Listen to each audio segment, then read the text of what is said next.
Buenas noches, mi nombre es Claudia Alejandra Crisanto Hernández, mi matrícula es 211-716,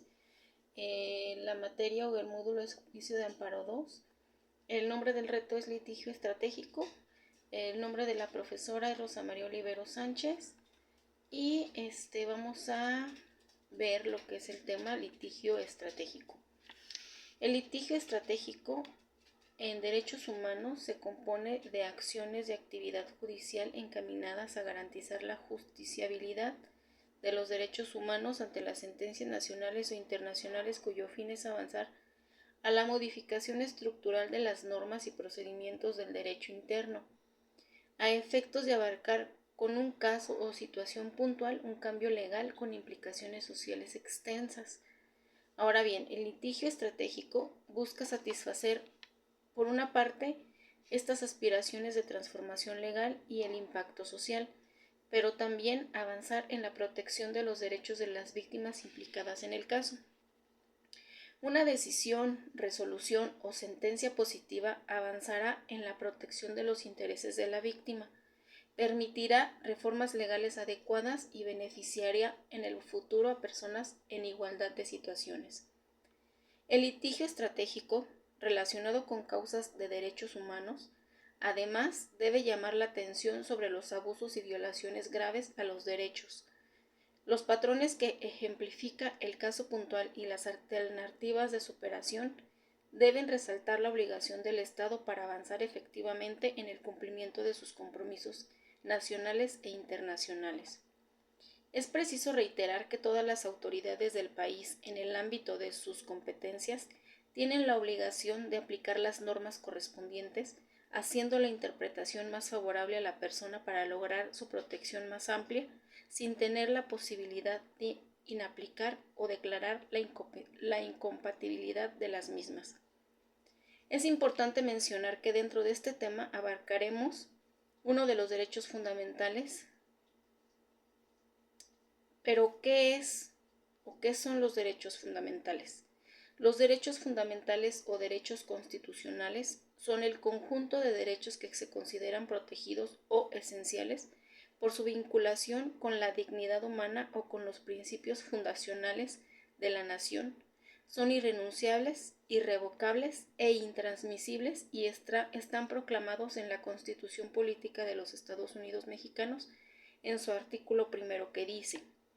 todas las personas gozarán de los derechos humanos reconocidos en esta Constitución y en los tratados internacionales de los que el Estado mexicano sea parte, así como las garantías para su protección, cuyo ejercicio no podrá restringirse ni suspenderse, salvo en los casos y bajo las condiciones que esta Constitución establece. En su párrafo cuarto, queda prohibida toda discriminación motivada por origen étnico, nacional,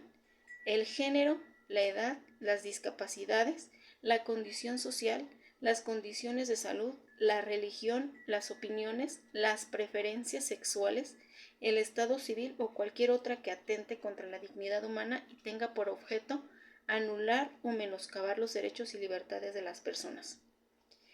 Como sabemos, las sentencias del tribunal son definitivas y obligatorias para los estados miembros de la Organización de Estados Americanos, que han aceptado su jurisdicción contenciosa.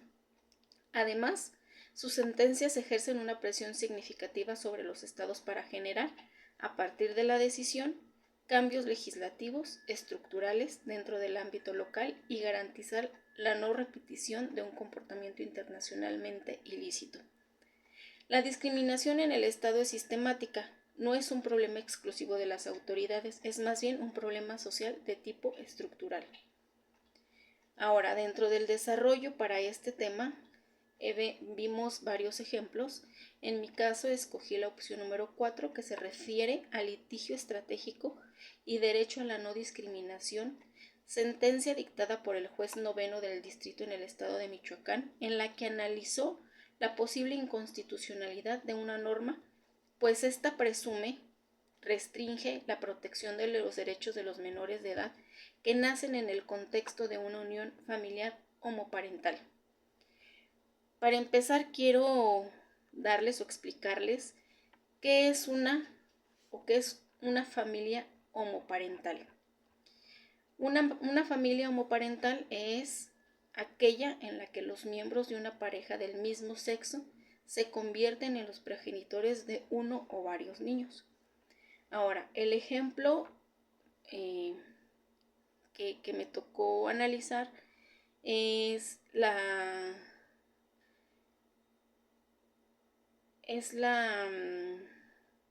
protección de los niños para solicitar las actas de nacimiento precisamente en una unión homoparental en el estado de Michoacán. En este caso, en Michoacán no hay ningún artículo en el Código Familiar del estado donde se especifique la autorización, vamos por así decirlo, de la unión de personas que puedan realizar esta unión familiar homoparental. Dentro de este problema o caso tenemos una pregunta que dice: ¿cuál es la relación del derecho a la no discriminación con el litigio estratégico?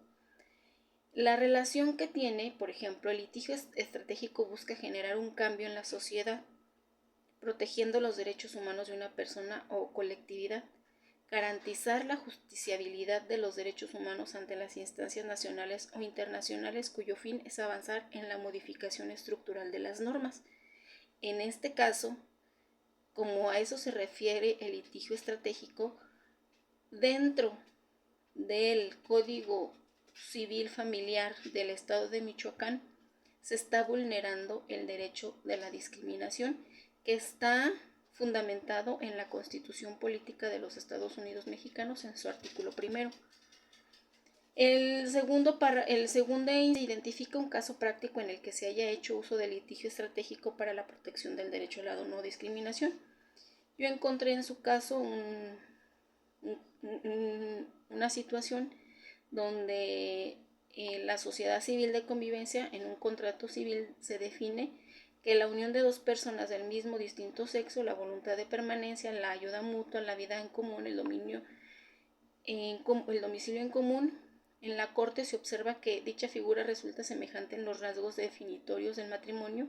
y del concubinato en relación con la ayuda mutua, la permanencia y el domicilio en común. Las sociedades generan también en sus efectos las semejanzas con las figuras referidas, derechos alimentarios, sucesorios, de ejercicio de tutela, y además prevén reglas para las cuestiones patrimoniales de la pareja. En el estado de Campeche se hizo un litigio estratégico donde los promoventes quieren la validez de la adopción en una familia homoparental. Checando, por ejemplo, lo que es el Código Civil del Estado de Michoacán, en su artículo 334, por ejemplo, dice que cuando se trate de matrimonio heterosexual, se presumen hijos de los cónyuges, los hijos nacidos después de 180 días contados desde la celebración del matrimonio en el Código Familiar de Michoacán. En este código se habla de una relación heterosexual, pero en ningún momento de una relación homoparental o distinta a la heterosexual. Entonces, aquí es necesario realizar un litigio estratégico en el cual se pueda modificar el código de tal forma que se agreguen en estos códigos pues las modificaciones para que las personas del mismo sexo puedan ejercer los mismos derechos, pues en este caso que menciona el artículo 334 en el matrimonio heterosexual. Como conclusión podemos tener que en este caso entendemos que los estados tienen el deber jurídico de proporcionar los recursos judiciales efectivos a las víctimas de derechos humanos, recursos que deben ser sustanciados de conformidad con las reglas del debido proceso legal. El problema aquí es que ejercer la protección lleva tiempo, o el amparo al derecho solo quien promueve el recurso de protección a sus derechos ante la autoridad es la persona en la que pues tiene ese derecho. Necesita uno hacer valer el derecho mediante un juicio, pero no es extenso a la sociedad, nada más es el derecho a quien lo promueve.